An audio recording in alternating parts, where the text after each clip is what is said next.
Physics2Lab2, our tape lab revisited.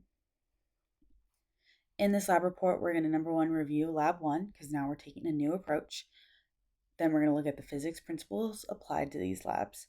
Then look at the computational model for this lab and discuss further. So in lab one, my lab had some issues which have now been fixed. So the electric force on this bottom piece of tape is going to be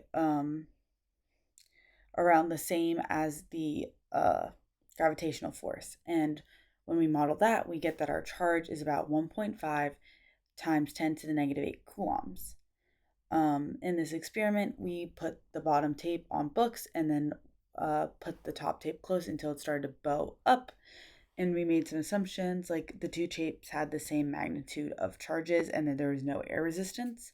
The characteristics of this piece of tape we're looking at is it's 0.1 meters long and 0.001 kilograms. And the distance it took for the tape to bow up is about 4.5 centimeters.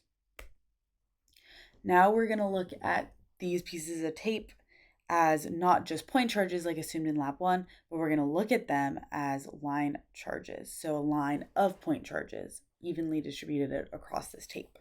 So we first have to look at Newton's second law, which is net force equals mass times acceleration. Well, since the tape's not moving, there's no acceleration, so the net force is 0. So there we can find our gravitational force, and we know from Newton's second law that our electric force has to be the exact same. So from there, we can estimate our electric charge using this electric charge equation, which is Coulomb's constant over charge over the distance between tapes times the square root of the distance between tapes squared plus the lengths divided by 2 squared, all times charge again. And from working out that algebra, we get that our charge is about 2.1 times 10 to the negative 8 coulombs. Now looking at our computational model that used this. So all of the constants initiated and our calculations for electric fields are from our previous computational model. So what's new here is then distributing this charge out on all these little individual line charges to then computate what our electric force would be. And so that can be seen here, and then also the arrows being initialized. And so when we look at our computational model, we can see that the gravitational force points down and the electric force points up, and then our electric field points towards the tape, and they're attracting towards each other. Now, this electric field could be different, and the electric field could point down if the bottom piece of tape had a negative charge, but in that way we don't know. So I have my electric field going up. But if this piece of tape had a negative charge, the electric field would point downward. And as you can see here, the gravitational force and the electric force are very, very similar and about equal and are close to canceling out. So that means our estimation of 2.1 times 10 to the negative 8 coulombs is pretty accurate. And so this model is pretty accurate. So time to discuss. What is the magnitude of the charge on this piece of tape? That's already been said. It's 2.1 times 10 to the negative 8 coulombs.